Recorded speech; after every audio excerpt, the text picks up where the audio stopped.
अक्सर आपने देखा होगा अपने आसपास के कुछ लोगों को जो कुछ टाइम के लिए प्रॉपर्टी को होल्ड करते हैं और उसके बाद 2 से 3 साल बाद उसे बेच देते हैं और अच्छा खासा प्रॉफिट अर्न करते हैं। इसे हम प्रॉपर्टी फ्लिपिंग बोलते हैं। चलिए जानते हैं आज की इस वीडियो में प्रॉपर्टी फ्लिपिंग क्या होता है और ये कैसे काम करता है और इससे आप कैसे अर्निंग कर सकते हैं और कैसे स्टार्ट कर सकते हैं। हाय, मैं हूं अमित वर्मा और आप देख रहे हैं रियल एस्टेट रास्ता। चलिए शुरू करते हैं। सबसे पहले जानते हैं प्रॉपर्टी फ्लिपिंग का मतलब क्या होता है। किसी घर, फ्लैट या प्लॉट को सस्ते में खरीद लिया और उसकी वैल्यू बढ़ाकर थोड़े समय में महंगे दाम पर बेच देना ही प्रॉपर्टी फ्लिपिंग कहलाता है। सीधे शब्द में बोलूँ तो आपने उस प्रॉपर्टी को कम में खरीदा होगा किसी से भी और थोड़ा इंप्रूव किया होगा उसके अंदर, या उसको होल्ड कर लिया, या उसका थोड़ा मेंटेनेंस, या उसमें कुछ डेकोरेट किया, या उसमें कुछ चेंज कर दिया आपने, ठीक है। उसके बाद उसको आपने सेल किया हाई प्राइस पे।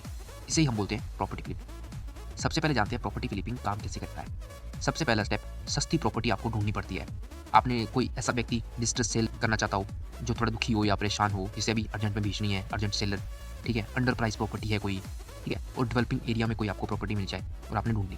अब आपको क्या करना है, सेकंड स्टेप, वैल्यू ऐड करनी है उसके अंदर। आपने उसमें पेंट किया, आपने उसमें फॉल सीलिंग कर दी, टाइल्स, किचन, बाथरूम सुधार और लीगल क्लियर करना, ये सब आपने कर लिया। उसके बाद आता है सही समय पर बेचना। मार्केट की डिमांड देखकर आपने उसको सेल कर दिया, प्रॉपर प्राइसिंग के साथ आपने सेल किया, 6 से 24 महीने के अंदर आपने उसको सेल कर दिया और अच्छे प्राइस पर अच्छी अर्निंग कर ली। फॉर एग्जाम्पल, आपने एक घर खरीदा है 40 लाख रुपए में, रेनोवेशन का खर्च आया 3 लाख रुपए, टोटल कॉस्ट बनी 43 लाख रुपए।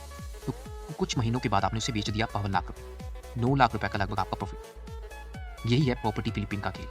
प्रॉपर्टी फ्लिपिंग के फायदे क्या होते हैं? सबसे पहला, शॉर्ट टाइम में बड़ा प्रॉफिट आप अर्न कर सकते हैं। सेकंड, रेंटल पर डिपेंड नहीं रहना पड़ेगा। और थर्ड, कैश फ्लो फास्ट होता है। और चौथा, बिजनेस स्टाइल इनकम।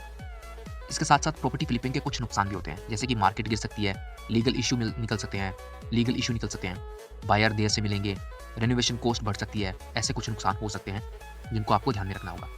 किसके लिए ये प्रॉपर्टी फ्लिपिंग सही रहेगा? जिनके पास मार्केट नॉलेज है, नेगोशिएशन स्किल्स हैं, शॉर्ट टर्म कैपिटल है।